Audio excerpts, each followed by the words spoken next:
ꯂꯥꯛꯄꯗꯁꯨ ꯄꯤꯖꯔꯝꯃꯦ ꯍꯜꯂꯛꯄꯗꯁꯨ ꯉꯥꯏꯔꯝꯃꯦ ꯍꯧꯖꯤꯛꯅ ꯏꯟꯅꯔꯛꯑꯦ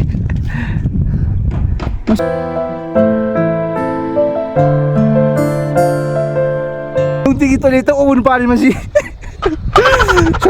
Instagram 바이오드는 travel influencer travel 2 km vomit 2 kg 시즌에 버스 체크아웃 아마 빨리 브리짓 나마 뭐야 홈네 Paneer nasi na han mình trai. Ai dụ khơi là ada Paneer Tikka tàu đi Đi đây nè. Cái nói menu gì đây hay. Paneer Tikka ada hai ini này khơi hậu sinh lấy chứ cái nào đây sao vâng đây cái nó nasi là last day này mà tôi nè last day là mình sẽ Thali giáo gì thôi lộc Paneer được पैसा भी फंस जा रहे anh em cái này có budget dari sini ada di hauren putorakan ada lagi mau cái nó happy chứ mới happy chứ chỉ cái nó mix rồi mà có mix sắm này đấy Hawaii ấm này đấy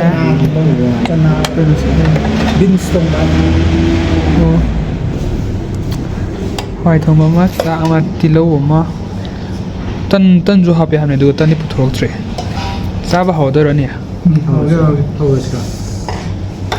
học rồi ông ta chả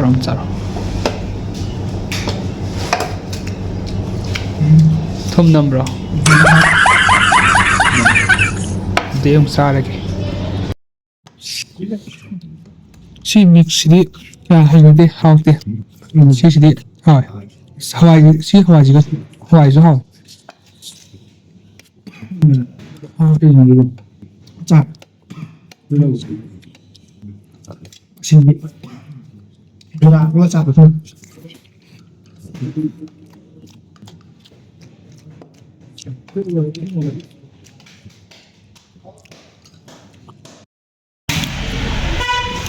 tân putorek có tân putorek đâu rồi nói lâu rồi Paneer đi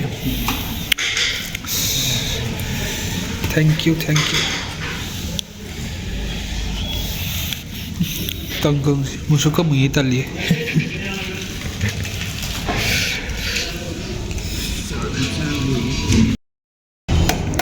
아시네 이름은 모터레고 이름 단건 꼴라사기 하우른 này đấy chuột kia chẳng cha đi không tàn được rất sao anh chỉ là phụ được tuyệt vời người gì trăm phần cái hỏi nhỉ Bây giờ ăn thì ra được chứ. Paneer Tikka chỉ ra được udah aja nó hào thế nào đấy siêu sao đấy Paneer Tikka chỉ có là sao này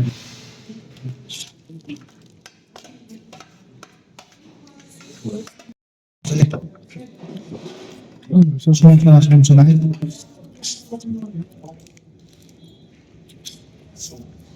Sinulagi no?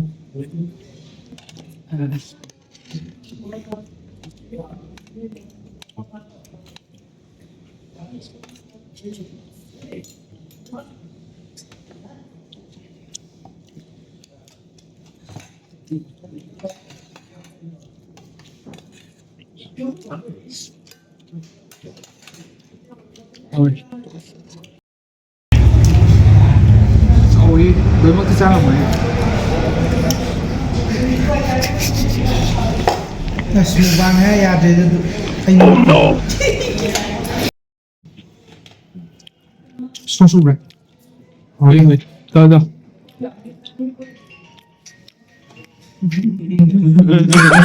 bây giờ đây mai để xin là đang nào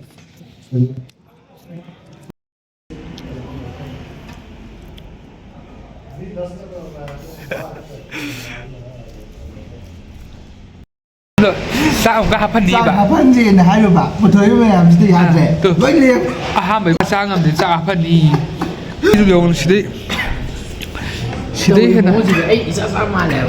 anh mai chúng ta ai được cái đầu quả mình sẽ để 시대에는 쌍암들이야. 볶아 볶아야. 싸하파니 누가 지나?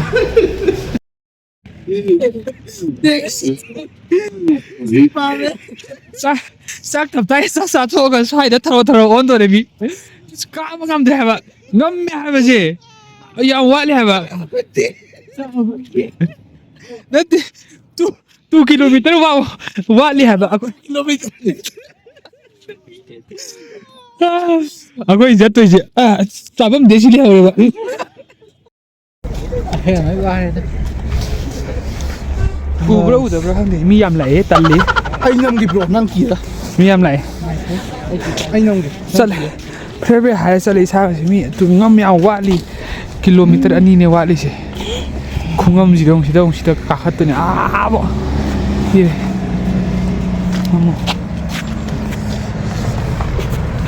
kita masih balak ni tau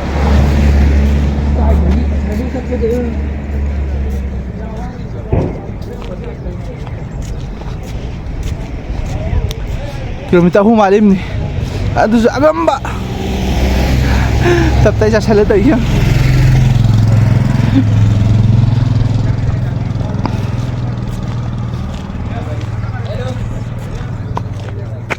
hello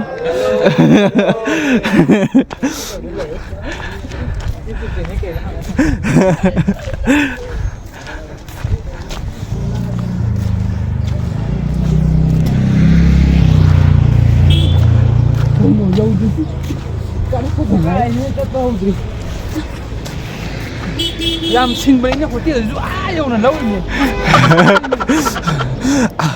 apang may mag-rashing na say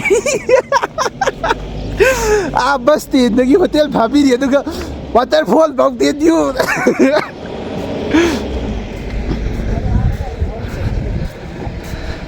hotel natin sa local mo ulit tourist natin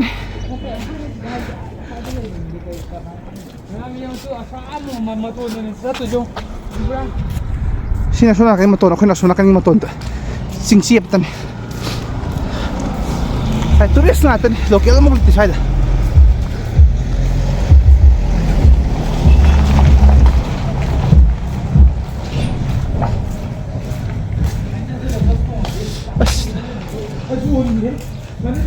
siya mo na hele pasab kaya may ada yang paks pasab diyo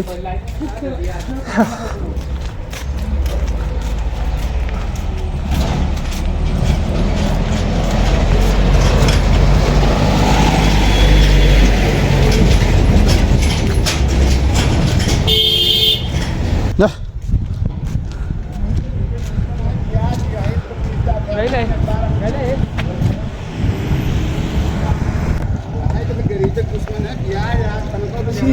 Cha thì thằng hai đi ô tô độc rồi. Quá đi nhỉ. Kago ay may lambi dyan xem long khala xem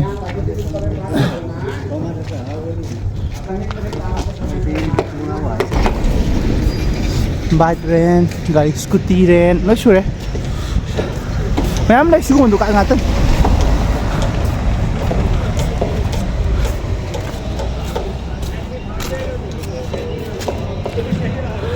pulis sama sumugod kan atal Daniel da lan ba kita pulis rawi ada sumugod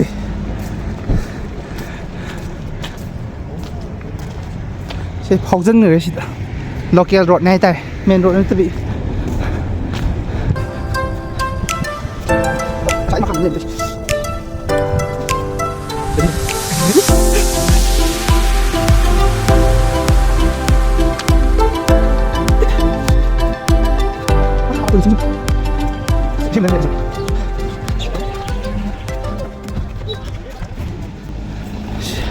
si dukaan sila ko nga white bum si wire ko sila kulu di leka mo sila Tony lolam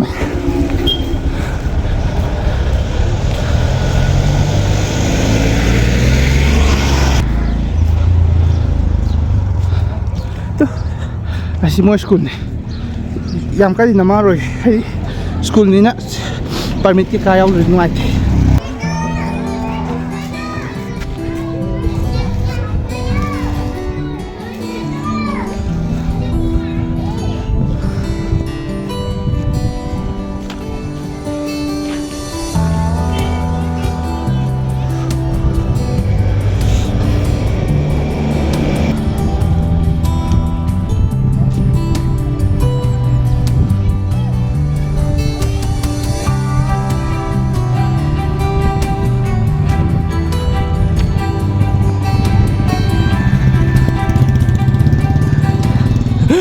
travel influencer nungtigi toilet ubun pa rin man si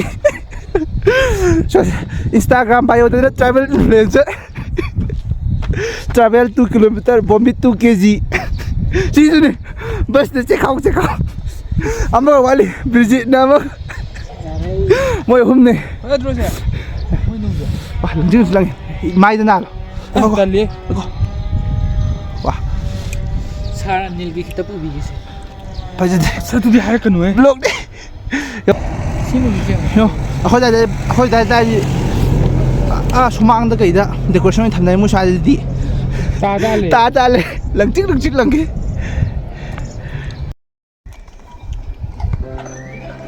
Isa po.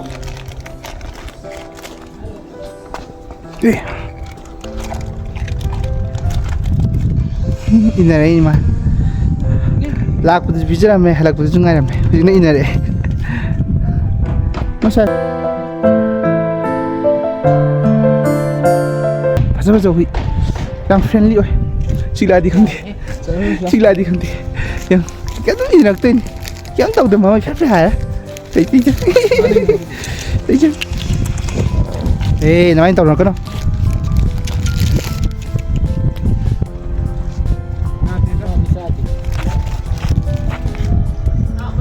Ok pa hindi. Ok rin kita mo natin. Ngalo eh.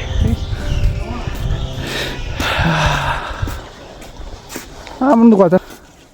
Tayo inaray dyan. Sa. Aaron ni Amerika. Sa. Oh, ba't yun? Inaray ako sila. Ay, hindi ba ninti. Hanim na rin. Ay, pera. Kamu sinaray.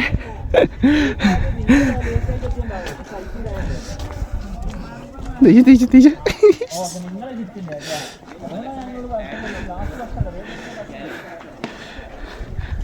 Mỗi hôm cái tên bạn theo thế nào hủy lỗi đó mới phê câu cô mới phê hại nè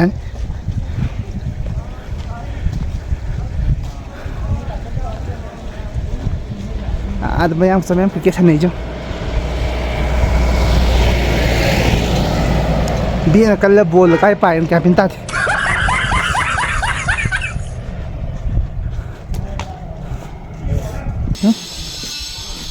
sai lifestyle làm xăm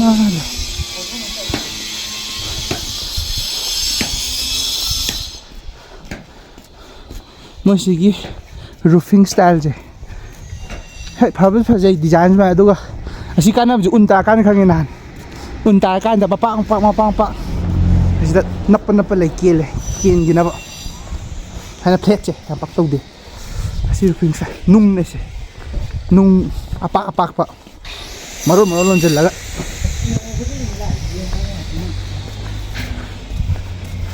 nung mình hòa cái trong nung là tên marun khẩn lợn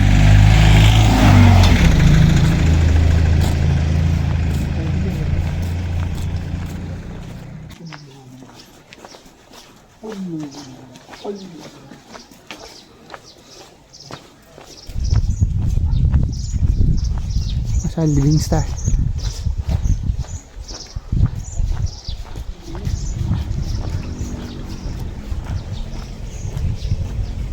mấy dùng đây nằm rất là tay liệp ngay tiền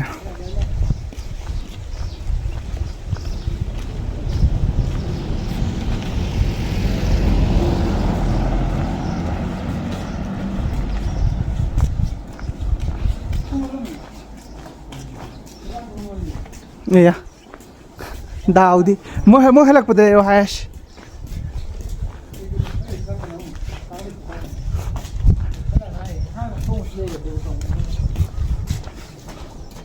chiêng này vào dukaan thong luôn lên party ông coi chắc kia lên lại hai ngườiคนหาไงปุ่นจัดเลยปะมาสิดีโลเคชั่นใช้ชิงวิ่งตัวเลยเจนะดูไม่ใช่สายตกปะมึงจะเจ็ดนะพี่มวยมารีมาสัก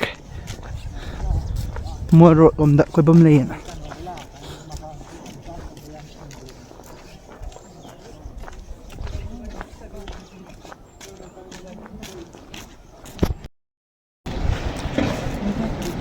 lami chứ lami chali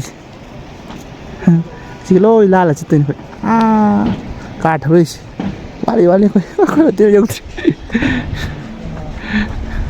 hotel ꯍꯣꯏ villa ꯍꯥꯏꯇꯥꯔꯦꯅꯦ villa ꯑꯣꯏꯅ ꯍꯧꯔꯦ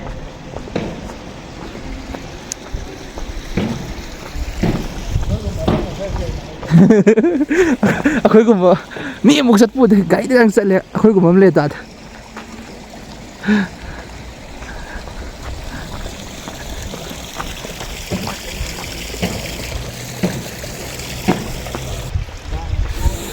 ꯎꯗ꯭ꯔꯦ ꯃꯈꯣꯟꯗꯤ ꯇꯥꯕꯅꯤ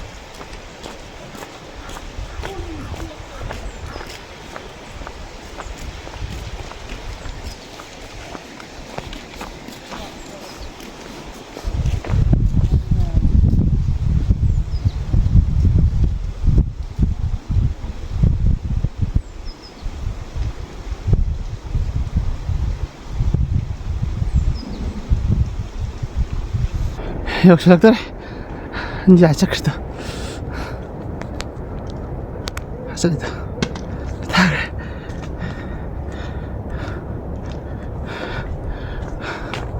뿡 묵살아 가라 요래. 애플밤이 안 된. 마카드디 마반 차오고 저. 시디 마반 목 사tre. 하다. 뭐냐 하다. Manali hoi winter la ju phobsi do September la de omen phaji hai September dai da un ta ju un ta phom ju le hai un ta ni jat pi are aduga sinai me am ju September yam phaji hai mo sagi local gi na khoi koi chat pada cab driver homna hack pani to bagi danger area ne na adum thing ba do lambi ju loi chat pham lai ta ba do gi ado September dai loi sangal hai ba mo phaji ising do blue oiraga ꯐꯖꯩ ꯑꯗꯣ ꯁꯦꯞꯇꯦꯝꯕꯔꯗ ꯂꯣꯏ ꯆꯪꯍꯜꯂꯦ ꯍꯥꯏ ꯍꯧꯖꯤꯛꯇꯤ winter season ꯑꯣꯏꯕꯒꯤ ꯆꯪꯍꯟꯗ꯭ꯔꯦ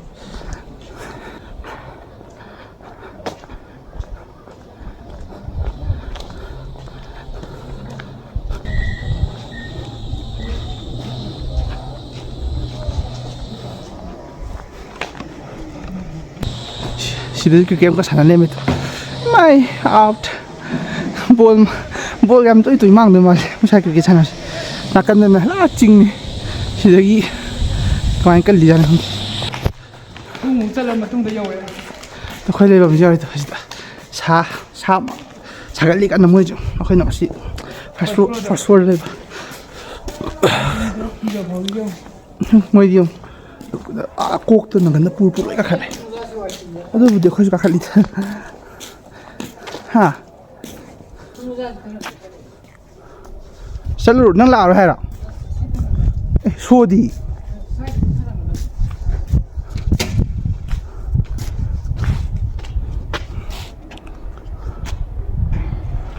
गई तो scene जा खोई रूम सीधा खोई रूम सीधा कोई लाल सीपल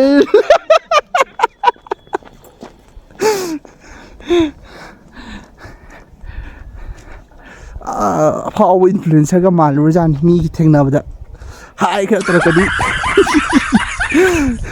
ट्राइपॉड हम पैसे ले जत्पिसदा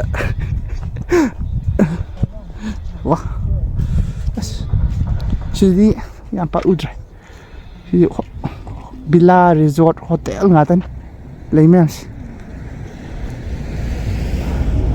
sing park simu thanaba sing park ani ju apple farming and hotel resorts ngaton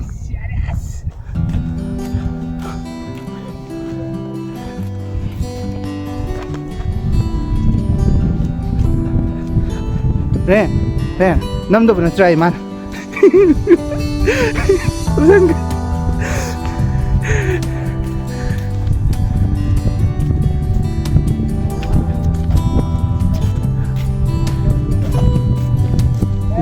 Ibu ko makingol ko siya.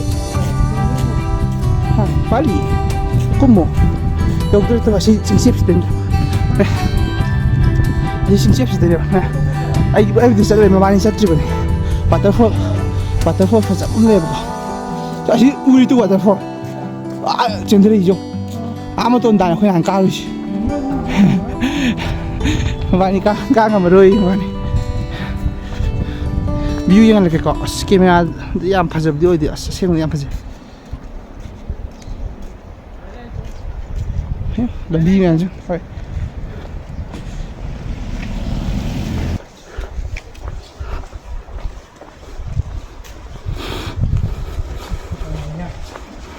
dukaan le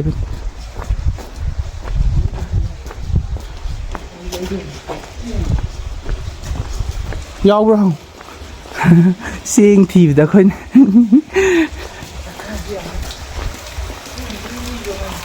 sing adum lui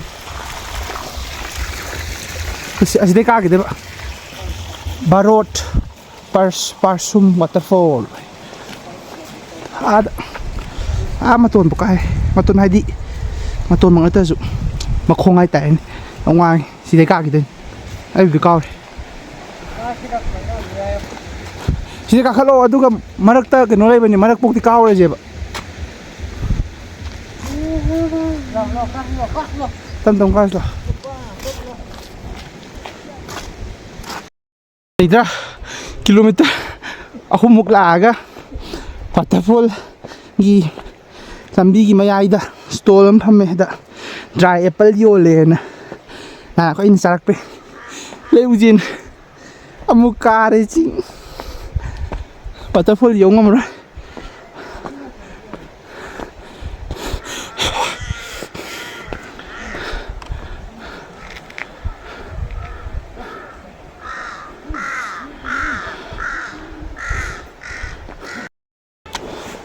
Hi, Wari.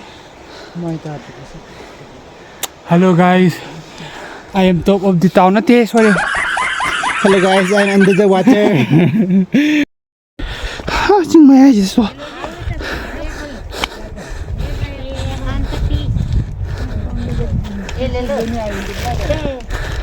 पहले ये 50 में 80 में ये 80 में लिया ये 70 में लिया ना हाँ ये देखो ये लिया 80 में ऐसा रे ये खत्म हो गया ये यार देखो से फोन ना त्रा ये हो जाता ना पे हेलो है तो हमारा जगह पे भी मिलता है ये तो हमारा जगह पे भी मिलता है अच्छा है देखो खा ले यहाँ भी है दोनों से ले लो और ये क्या है ये है ना एप्पल तो हाँ ले